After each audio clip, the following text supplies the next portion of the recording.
School of Education Doctoral Student Colloquium Series presentation. Just get that box out of the way there. Okay. I'm Dr. Kristen Koski. I'm a research professor and co-director of the Methods Lab in the School of Education at Drexel University. And I'm excited to join you this afternoon as the moderator. We are so pleased to welcome all of our virtual attendees, including School of Education faculty, staff, and students, the university body at large, community members, and partner associations, among others. The Doctoral Student Colloquium Series offers School of Education doctoral students an opportunity to share their original research and learn from their peers, faculty, and staff. Each month, one EDD and one PhD student presents their research at the colloquium, which is normally offered both on campus at Drexel University and online through Zoom. However, due to the COVID-19 global pandemic, all colloquium events for the 21 to 22 academic year will be held virtually through Zoom. These sessions help doctoral students to connect with each other and develop a peer community that is invaluable in supporting their journeys in the program. Each doctoral student presenter is also asked to write a research brief that relates to his or her presentation, which is then included in an edited publication titled Doctoral Student Research Briefs, published on the School of Education's website. The research brief is a way to disseminate our doctoral students' research as shared in the colloquium in a concise format with relevance to education. Today, each presenter will be provided with 20 minutes to share her research. We will have time for questions and answers following each presentation, so please save your questions for the end of each presentation. At that time, you are welcome to type your questions in the chat area of Zoom or to use your mic to ask the question. So I'm pleased to present our first speaker, Neisha Young, who is a doctoral student in the PhD in Education, Leadership, and Policy program in the School of Education at Drexel University. She has over 12 years of experience as a middle and high school educator in Jamaica and the United States, where she operated in various teaching and administrative roles. She holds a teaching diploma from Shortwood Teachers College in Jamaica, a BA in English from Georgia State University, graduating with summa cum laude, and an MA in English from Southern New Hampshire University. Her research examines the intersectional identities of immigrant students and explores ways in which policy, curriculum, and pedagogy can be influenced to support the development of immigrant students' multifaceted identities in agentive ways. Today, Neisha will be speaking about creating mirrors, expanding frameworks to explore immigrant students' agentive authoring of identity. At this time, I'll turn it over to Neisha. Thank you so much, Dr. Koski. And thank you, everyone. It is great to be here, and I'm going to go ahead and share my screen. So, as Dr. Koski said, my name is Neisha Young, and I am a PhD student in Drexel University's School of Education. And today I'll be talking with you about, my presentation, which is titled Creating Mirrors, Expanding Frameworks to Explore Immigrant Students' Agentive Authoring of Identity.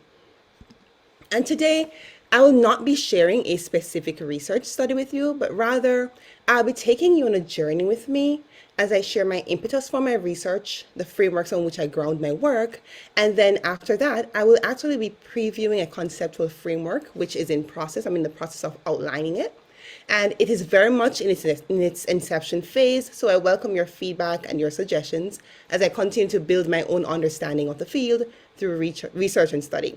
And then finally, we'll end by sharing my research agenda for the next 2 years. Now, I kind of want to start with Kimberly Crenshaw's idea of intersectionality, her framework. And this was also developed by Patricia Hills Collins. And I'm starting with it because I am a scholar who stands at many intersections, right? I'm a Black woman, I'm an immigrant citizen, I'm a divorced mother, a Christian scholar, and a teacher turned researcher with experience both in the Caribbean and here in the US. And this idea of intersectionality is really important for me because it's a lens that actually shapes how I view my work and how I view my interactions on a daily basis. And why is this so? This is so because of the 16 years I've been in education, and I've spent at least about 12 of those teaching here in the US, most of my students were immigrant students. So not only do I exist at intersections, but most of the students with whom I interacted also existed at this intersection of being immigrant and being female or male or whatever other identity facets they brought to my classroom. And so I want to pause to kind of zoom out from my story a little bit to look at immigration statistics. And I'm doing this because I believe it's important for us to understand the statistics surrounding immigration, because it helps to inform the context in which we're working. Now, the United States of America has more than 44.9 million immigrants from over 200 countries who speak a myriad of languages, and they have a robust mix of cultures. For example, if we look at this table below here, between 2017 and 2019, we had over 3 million newcomer immigrants, right? Over 300 million, newcomer immigrants. Now, within that number, you can imagine the millions of immigrant students who are sitting in our classrooms, who are first generation immigrant students. Now, added to that, 18% of the US born population is comprised of second generation immigrant students. So students who are born to immigrant parents. And then these data do not include the undocumented immigrant students who also sit in our classrooms and who also deserve an excellent educational experience. And so you can understand then that it's important for us to be able to understand how to support immigrant students and to ensure that they have an effective and excellent educational experience. Now, with that being said, I want to kind of look at some of the dominant narratives that surround immigrant students, right? What are the stories that we often hear about immigrant students and that immigrant students are also exposed to? We hear stories of illegal aliens flooding the system, illegal alien children overwhelming our schools. It's a crisis. They're taking away our resources. You know, we hear stories where, oh, Mexico is not sending its best. In fact, I had an 8th grade student whose parents were from Mexico. And he tried desperately to hide the fact that his parents were from Mexico, because at that time, you know, the narrative was, oh my gosh, anybody coming from Mexico, they're rapists, they're just taking away everything. And so you can understand the trauma, that the narratives that we're being told, that traumatic experience that it's providing for immigrant students. Now, additionally, immigration itself is traumatic. I want you to imagine being taken from everything you've ever known, taken from family, from friends, from your culture, from your home, and being placed in this new environment and being asked to function, right? So immigrant students have a lot of identity issues as they struggle to find themselves in this evolving context. They're trying to find, who am I in this context? And second generation immigrant students also experience trauma because they exist in a sort of dual place where they're once alien and native.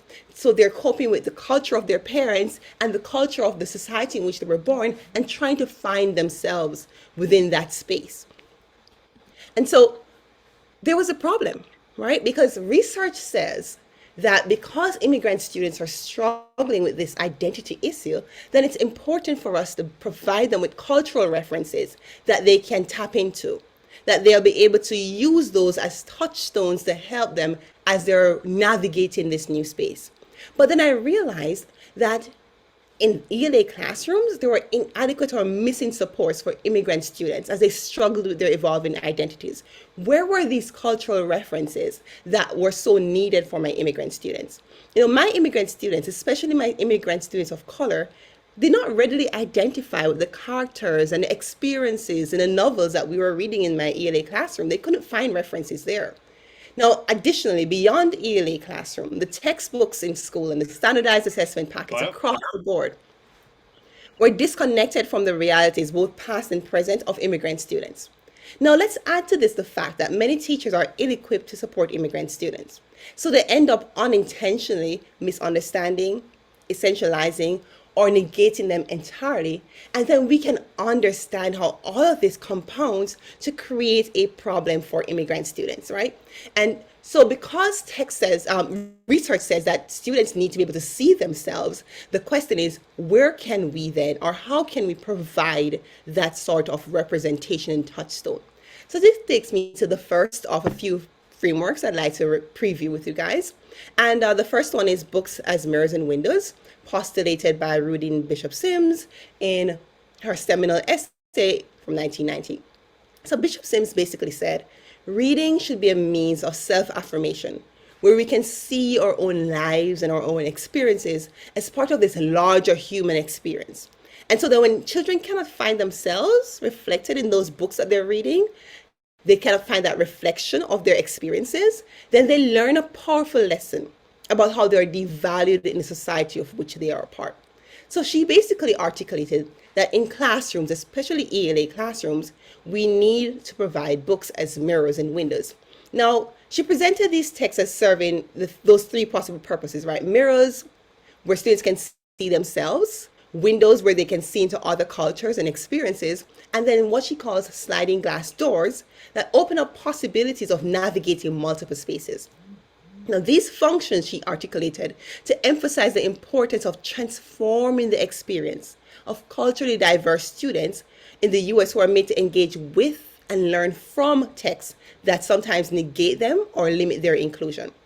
Now, this idea is especially important for immigrant students because texts as mirrors and windows can work to create a cultural bridge where they retain connection to their cultural identities and they get to share themselves with their teachers and their classmates through literature.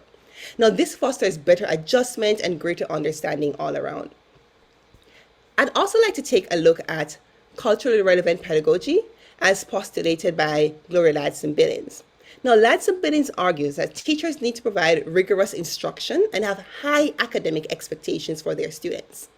She also argues that teachers need to be aware of the multiplicity of cultures in their classrooms and be equipped to center, support, and incorporate cultural differences from a place of reflexivity, acceptance, and welcome.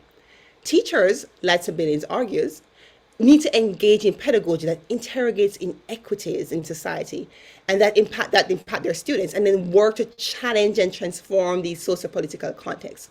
Now, again, this is crucial for immigrant students who are often not exposed to rigorous curriculum because of deficit mindsets birthed from a place of ignorance and discrimination.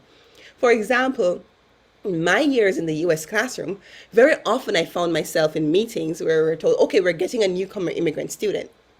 And then we're told all the things that they can't do and all the things that they don't know. And basically the message was, don't be too hard on them, dumb down the curriculum, don't have high expectations, right? And Ladson-Billings is arguing that that is not socially just. That's an injustice for immigrant students. And I agree. Now, in addition to that, as I mentioned earlier, many teachers are not culturally competent in their approach to education. Many of them are not even very facile with the cultures from which their students are coming. And then take into account the current anti-immigrant climate, right? And this fight to suppress discourse around discrimination and oppression. Now, suppressing that often also works to sideline the socio-political explorations that are important to immigrant students' identities and their experiences and their struggles. Now, I'm going to say this. Over the years, I've seen improvement, right? I've seen where districts have started to incorporate professional development workshops or change their policies to ensure that they're developing more cultural competence in their teachers. I've seen a transformation in the curricula of ELA classrooms where we have now a lot more books with authors of color and characters of color. But then I had a question. I'm like, so now we have culturally sustaining text, but there's still a problem. Because you see, the thing is, my immigrant students, especially my immigrant students of color, still couldn't find their mirrors. And so I'm sharing a table here with you right now. And on this table, I have the last 9 novels that I taught while in my K-12 career. And if you look at the very last column, you'll see that of those 9 novels, only one offers a mirror for first-generation immigrant students. And that's a mirror of an African-American immigrant. And then there are 5 of the 5 novels that have Black students, right? Black characters. However, they tell a story of a Black African-American experience. And my question is, where are the mirrors for my first-generation immigrant students? And where are the mirrors for my Black first-generation immigrant students? You see, we have provided mirrors for Hispanic and Asian immigrants, but somehow, we have forgotten our Black immigrant students. Where are their mirrors?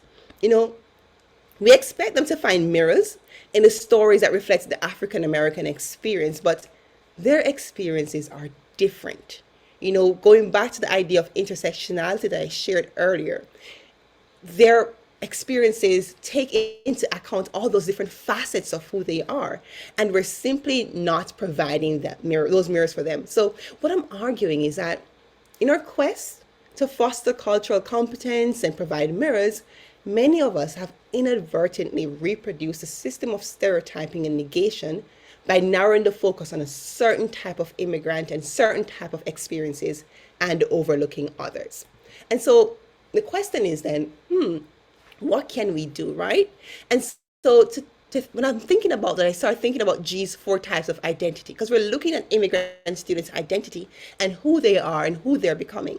Now, G defines identity as being recognized as a certain kind of person in a given context.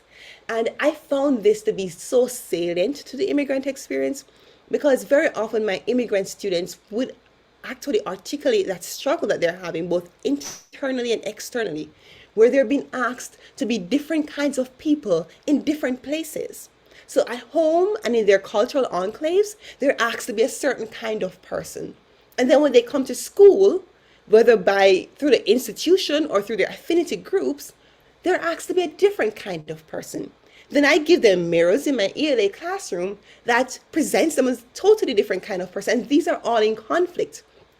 And then add to that discursive identity, where often teachers and peers ascribe identities to them or think of them or speak of them as being certain kinds of people with whom they may not even identify. They may be saying, yeah, no, that's not really me. That's not who I am.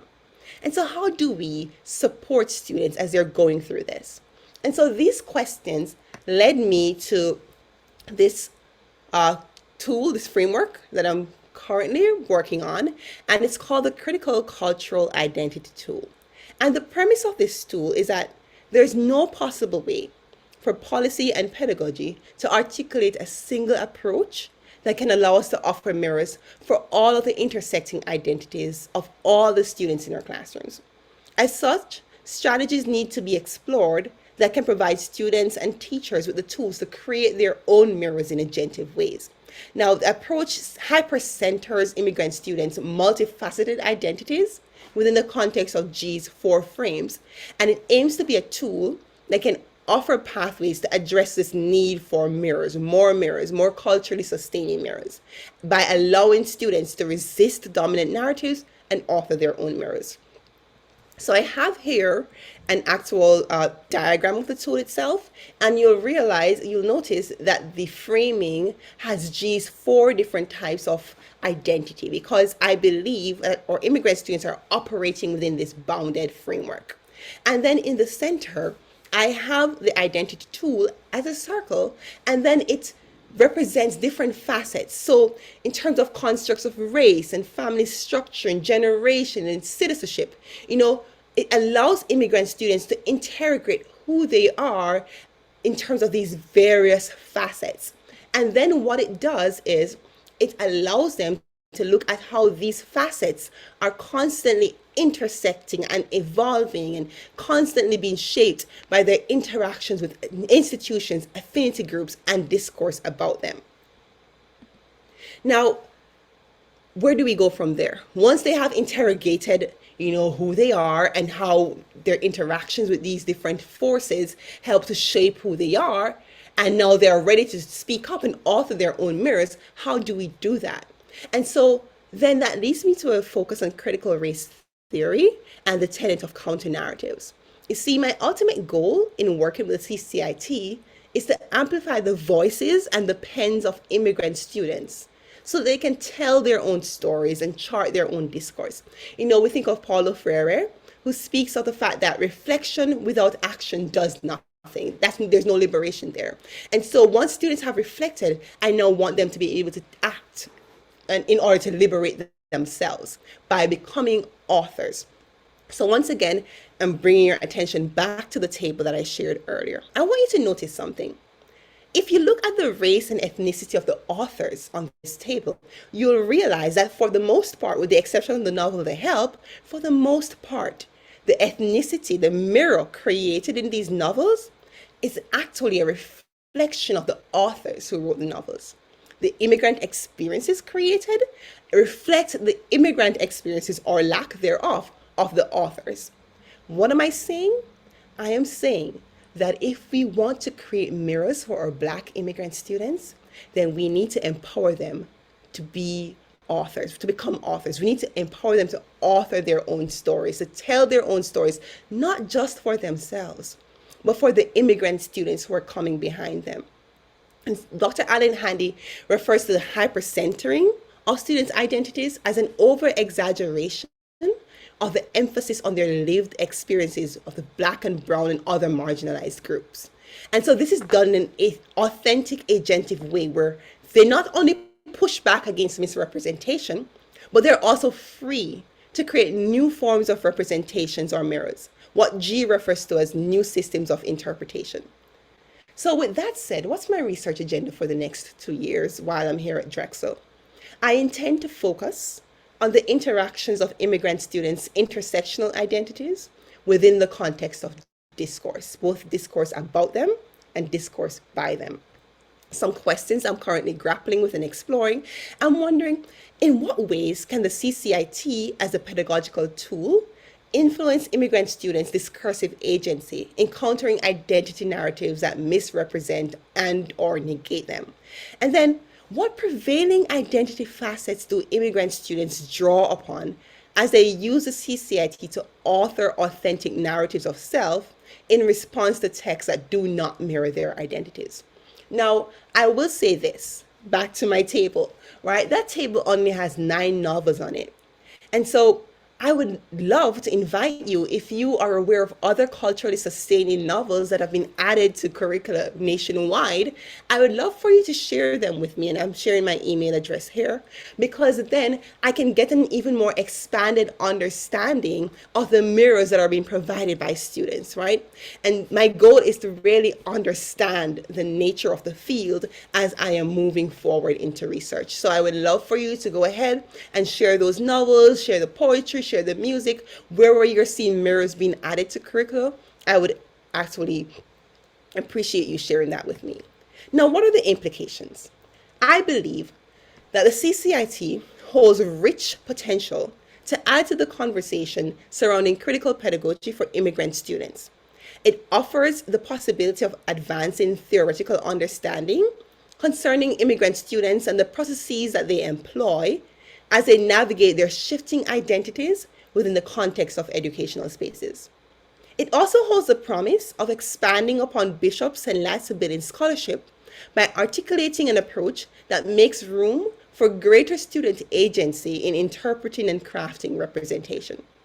As it relates to practice, the CCIT bears the possibility of providing educators, especially those in ELA classrooms, with a critical, culturally focused strategy that can complement their efforts to provide students with mirrors. I'm really excited about the potential and the potential contributions as I continue to research and refine my conceptual framework. And I look forward to your collective feedback and suggestions. So I have here my references. And as I said, I welcome your feedback. Thank you very much. Thank you, Neisha, for that powerful and engaging presentation. At this point, we'll take questions for Neisha from our attendees. You're welcome to pose a question in the chat box or to just go ahead and unmute your mic. Even if you have some feedback for Neisha, as she shared, she's seeking on the framework she presented.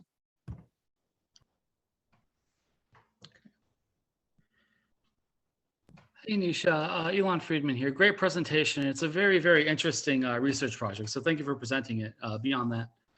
My question is, what do you anticipate would be the best form of narrative for the students in this specific intersection? Would it be journal entries, short stories, a fictional piece about a character that symbolizes what they're going through, however, in a different space? What do you think is going to be the best form of narrative prior to truly looking into it?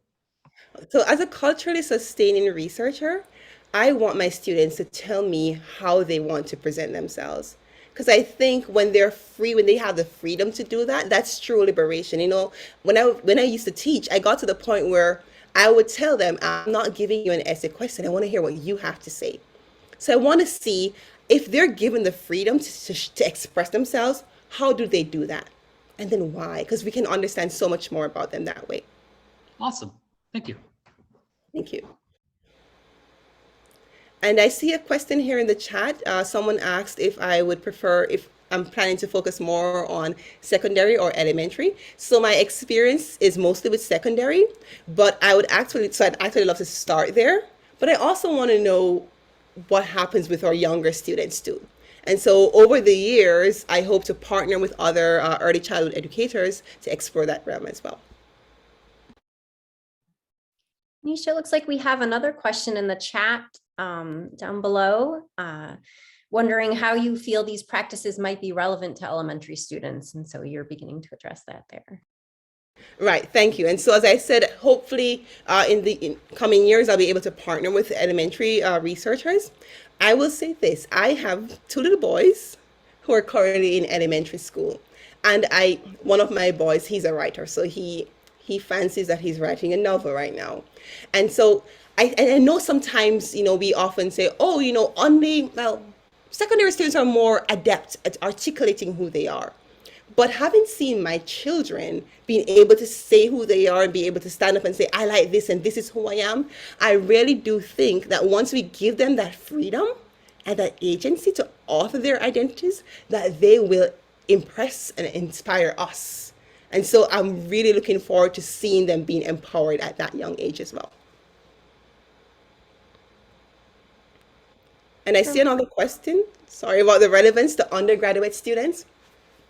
And what happens is, I've been thinking about it, because we also have immigrant students who are migrating and going straight into college, right? And I had that immigrant experience when I came here. I had to go back to college in Georgia, and I struggled, even though I was an adult, because it was like a totally new culture. And so I wrote a play, and we were supposed to produce our play, and I could get no one to act in my play because they couldn't understand. It's a culturally focused play. And so creating that space for undergraduate students to also explore themselves within the context of higher education is important, I think, because they also struggle, and it's important to empower them as they're finding themselves and establishing their careers. So I do think this would have great implications across the board. Very good. Any last questions or comments? Very good. Thank you again, Neisha. We'll go ahead and on to our second speaker, Ilana Shipe, who received her EDD in Educational Leadership and Management with a concentration in creativity from Drexel University, just recently graduating in September. So congratulations to you. She has worked in K through 12 education in various capacities for 20 years, serving a variety of student populations. Currently, Dr. Shipe serves as the proud principal of an elementary school. She was a co-presenter at the 2019 Pennsylvania Principals Lead 19 Conference on the topic of how cultural equity can be infused into your organization. Her research focus is on educational equity and equity teams. Today, Dr. Shipe will be speaking about her study entitled School Community Perceptions of an Equity Team in a Suburban School, an Instrumental Case Study. I'll go ahead and turn it over to you now.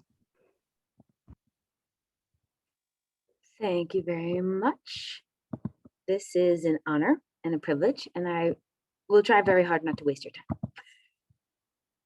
So as Dr. Kusky had shared, title of my presentation is School Community Perceptions of an Equity Team in a Suburban School. It is an instrumental case study.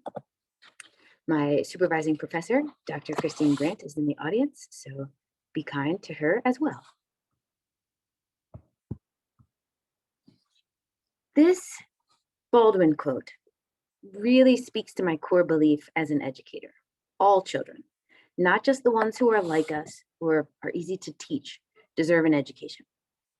We have to teach them all. And as was pointed out by Neisha, the research is clear. Schools are changing. Populations in our classrooms are changing. And the who in front of us is changing. We have to adapt and modify our practices so that all kids get what they need from school. So the purpose of this instrumental case study was to understand an equity team's actions to address disparate educational outcomes for students of color and how the team's work was perceived by the larger school community. Problem itself comes from the recent advent of equity teams not really having much known about them. They're too new to have much research on them. But their work on addressing educational disparities for students of color in suburban public schools is critical in making these changes. So my study is to look at that, educational disparities, how equity teams are impacting them, and how their work is perceived by the members of their school community. Equity teams need to confront inequities, and they are the perfect group to work on that information.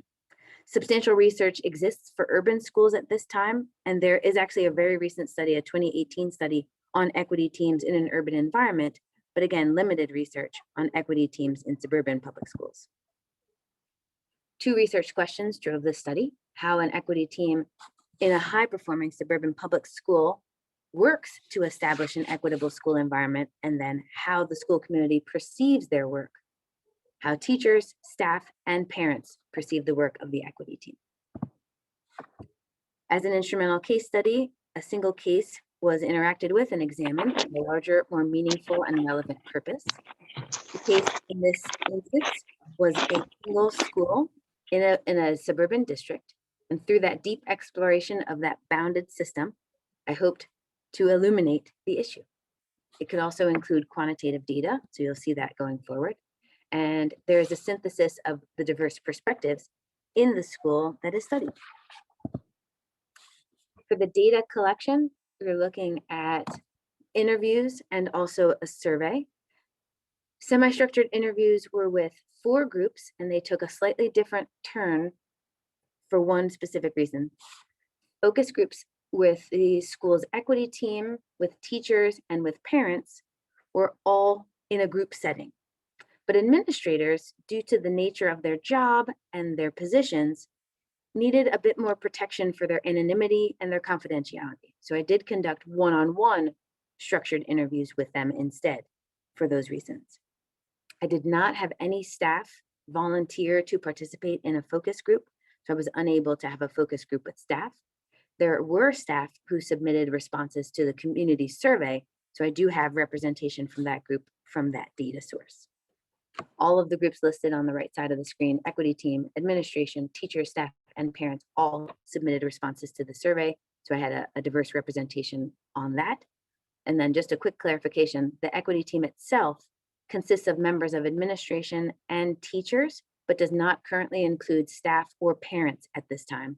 It also does not include students, things that, as you'll find later, they're looking to address.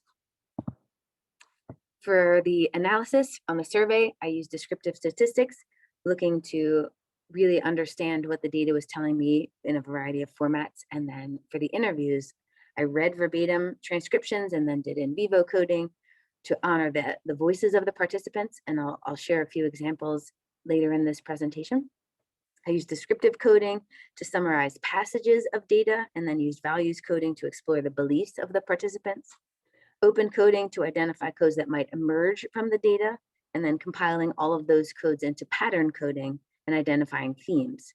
And then in addition, I did a priori coding using the 6 elements of culturally responsive teaching: instructional engagement, cultural language and racial identity, high expectations, critical thinking, multicultural awareness, and social justice. From all of that analysis, I had 3 major findings. The first of which is that the equity team that I studied is still in its infancy. They faced a number of challenges. They met several times over their 2.5-year existence, but they also endured multiple changes to their membership over that time. Staff were transitioned to other buildings or took other positions in other schools or different positions entirely, and that rotation just made it more difficult for them.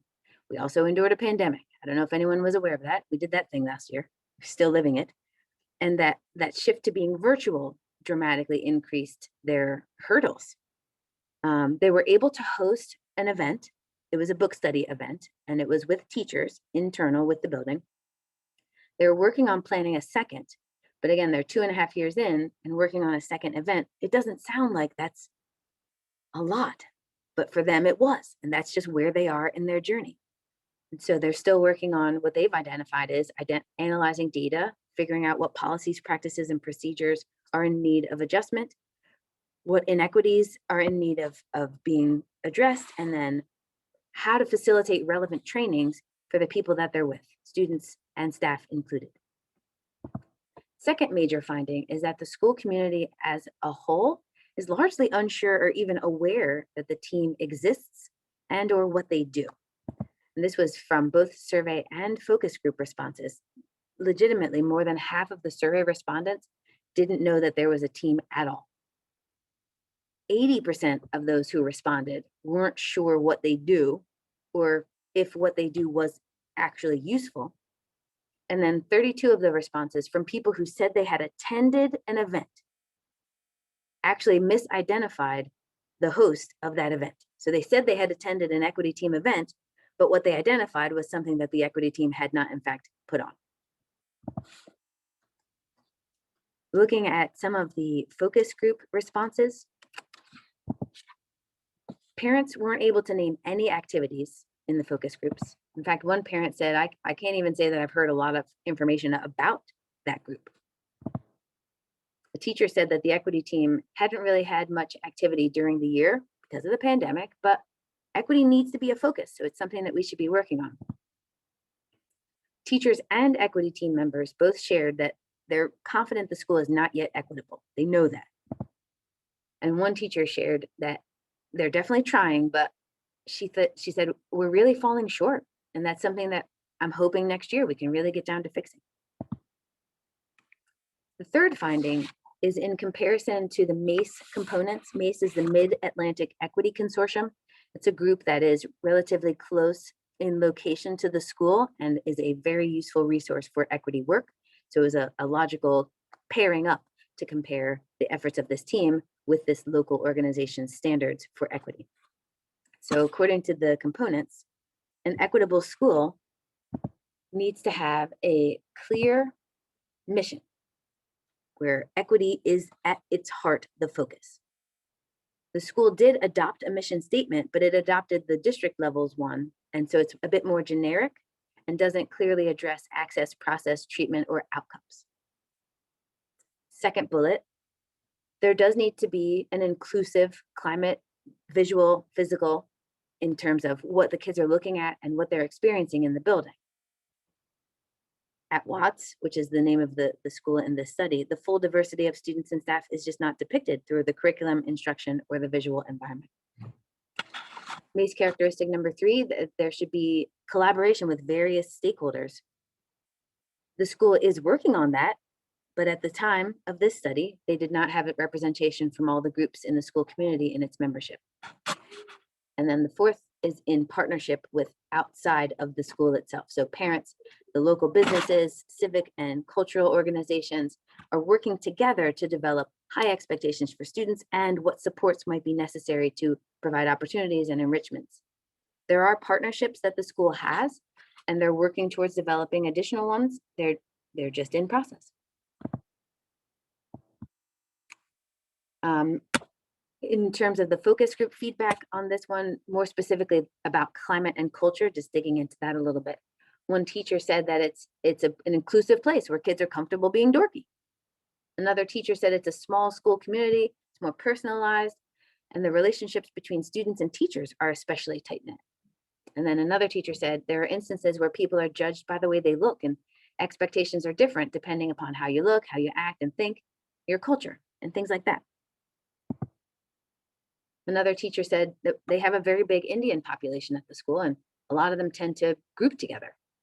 She said, I think that sometimes they may feel different than their white counterparts. I think sometimes teachers will do things like, and I'm guilty of this as well, mix up their names with another Indian student, or they may feel like they're not, I don't know, recognized as much maybe. I think they definitely feel different, but I don't know if they feel like they don't belong. An equity team member said that some of the Indian students will even speak in certain home languages that other ones don't know because there's so many different languages in their lexicons, they can make an outcast or privatize or exclude with language at lunch or whatever. Another teacher said there've just been uncomfortable places for Black students in particular in the classroom when they're talking about certain subjects, say literature, as if it's a Black-centered story about racism. All the kids kind of go, what do you think, Bobby? And that's rough. Another equity team member said, I know firsthand that some of our African-American boys do not feel welcomed. They do not feel like they're liked by both staff and students. And I don't know how you could possibly feel like you fit in when 99% of the population is different just as soon as they look at you. One teacher said that there are a lot of students who play the game well and assimilate well. So therefore, maybe they're trying to draw as little attention to any differences they have as far as beliefs or race or even interest in some ways beyond that. I think they're just trying to make sure they fit in and they fly under the radar. We have students who do that very, very well. So I share all of that to support why it is that the climate and culture are not yet inclusive. They're working on it. There are some very, very good positives, but it's not quite there. So based on all of that data and all of those findings, the results are twofold. The work of an equity team is extensive. There are a lot of tasks to accomplish. And even though there's limited research on what equity teams are doing, there is significant findings from this study to contribute to that growing body of research on the efficacy and the impact and how widespread the need is for equity teams to do that work. But in addition, equity work requires the entire school community, including leadership. It's no easy task providing an inclusive environment for an entire school community. It takes everyone, teachers, staff, parents, but most importantly, it takes the leaders. As a result, my recommendations for practice are in twofold. For the equity teams themselves, relentlessly pursuing equity. It's not for the weak or the faint at heart. It is something that takes a lot of effort, time, and quite frankly, you'll get attacked for doing it. So you got to be relentless. You're not in it for the glory, you're in it for the good. Principal should be the lead of the equity team. If this is a K-12 school situation, the principal, the head of the school, should be right in front, taking all the shots as well. It should include team members from all of the school community groups, including students, which were a shortcoming of my study, not being able to interview and discuss with students, but an equity team should reflect that diversity through students as well as adults. And then ensure that the school climate is positive. In addition, the equity team should promote and celebrate the work that it does. Not knowing, based on the feedback, not knowing what happens in the equity team's efforts, that's a huge loss. That's an area that needs to be celebrated. It's not easy work. Take the wins when you get them. Also partnering with outside groups, parents included, communities, local colleges that are feeder schools for, or any sort of collaboration. That would also be quite helpful. Where are we going with these students? They need the support going forward too. And then using data to inform the team's activities so that there's a very clear reliance on what is it that we need to be doing and how can we fix it. For district level leaders, members of equity teams need thorough trainings to really understand what equity means, what it looks like, and what to do to address inequity. Going at it with a good heart and no idea what to do is nice, but not helpful. It doesn't help the kids anyway if you don't know what you're doing. The training is crucial. And then secondly, like I said, equity teamwork is hard. They need to be supported. There has to be an understanding that there will be challenges, but they're met with positive encouragement rather than, well, it was hard and now we have to quit. Thinking about future research, there are 5 areas that would be wonderful. Expanding the research to include students that I mentioned before. It's a voice that would be very helpful to hear. Investigating ways to encourage staff participation in the focus groups. There were a number of efforts, but I was just unsuccessful. So if future studies could include their voices as well, it's another group that needs to be represented. Having a multi-site study within a single district would also be helpful because there are insights that can be gained with those similar populations. Perhaps there are different efficacies with different leaders, or there could be looking at different methodologies. That would also be wonderful. Thinking about the time frame for the study, I used the majority of the spring, but that's just a single spring in a pandemic year.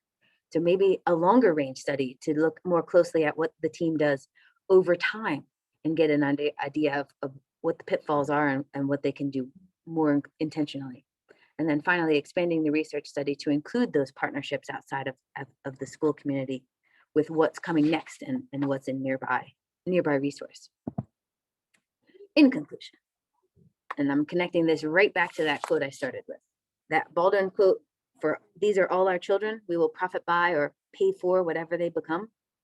Well, this high school, along with every other K-12 school and university, to be honest, will either profit from or pay for whatever its students become.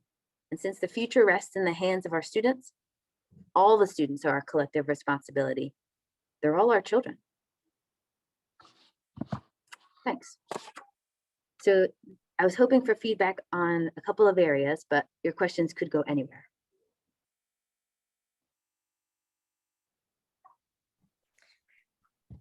Well, thank you, Dr. Shipe, for sharing the findings of your study and walking us through. It was a very practical applications for school context and the next steps in research on equity teams. And so you see the 2 feedback requests here on the screen at this time. We'll take questions or feedback for Dr. Shipe. Go ahead and pose those in the chat box or feel free to unmic.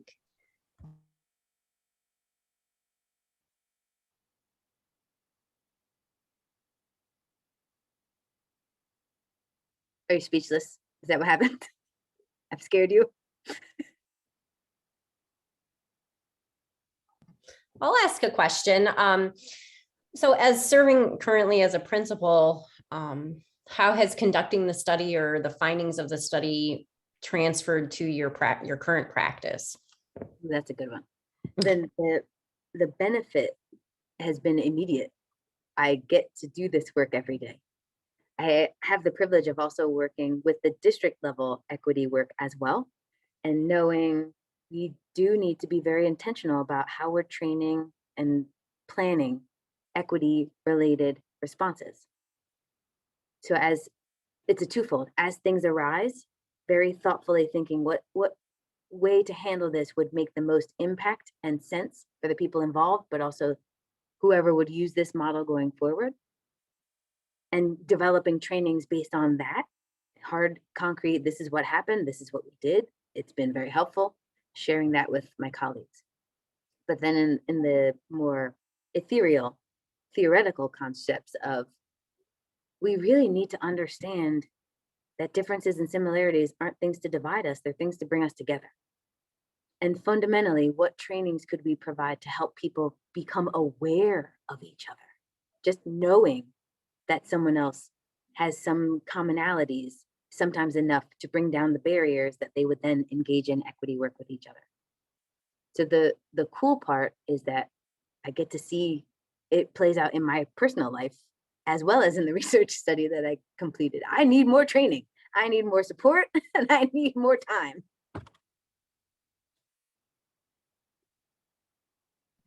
Thank you. Any other questions or feedback? I had a question, Dr. Shipe.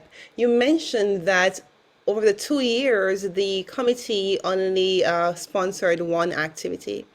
And I understand that frustration, right? It's like, well, you're here, but where's the action? And then the pushback might be, but we first need to have to explore ourselves and understand the connection, understand the situation. So what, what suggestions do you have then for balancing reflection and action? Use the data very intentionally. Look at what it is that is in front of you. What are the opportunity gaps? What are the groups that exist in the building? Who are you serving and where are they seeing concerns or needs arise? And what can you do to more pressing address the things that are coming up immediately? And then long term, what are you seeing as the shifts coming in and where could you be useful in that? And proactively educating the teachers that are in front of the kids and the staff that are in front of kids every day and helping them work together. There is no shortage of work to do, but starting with a useful picture of what's happening is crucial. So start with, what do I have? And then diving into what can I do to address? That would be my advice.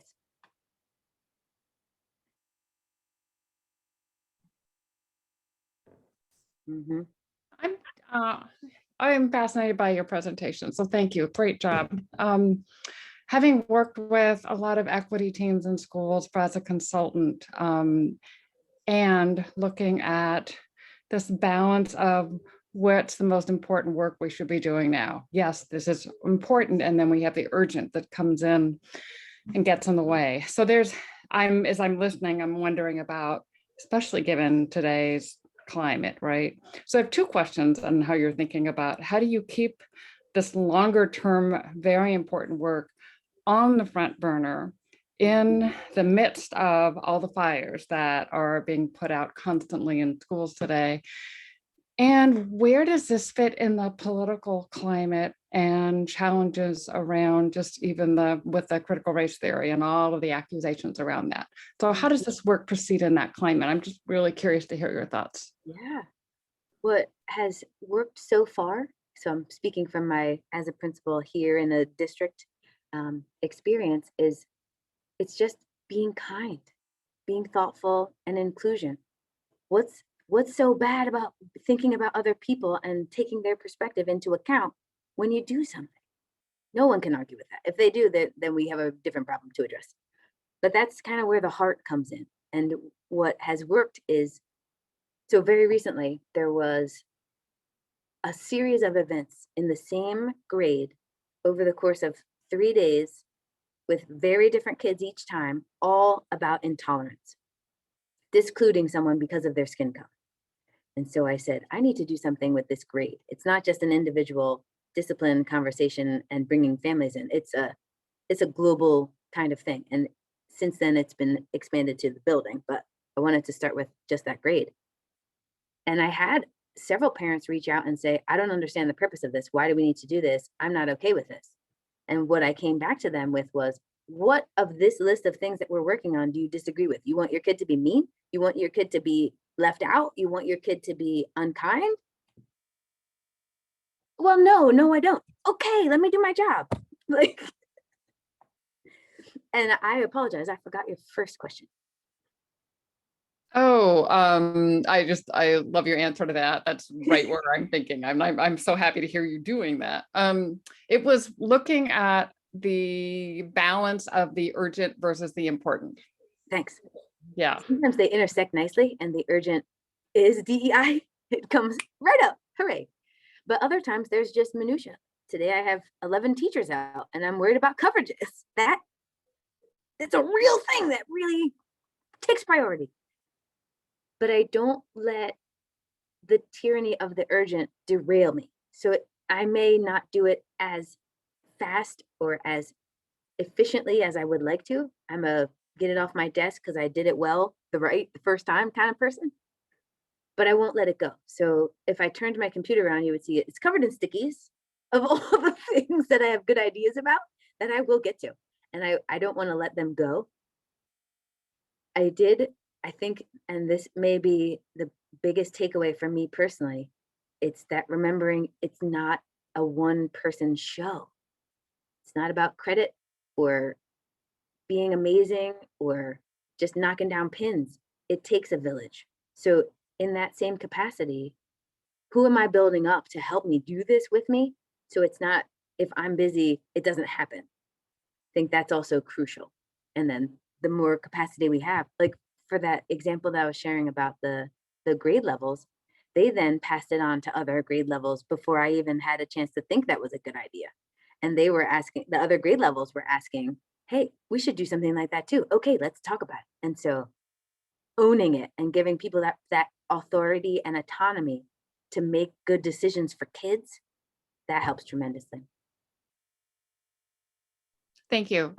Leaders building leaders and taking on the work. So I appreciate that. Thank you very much. Sure. We have time for one more question.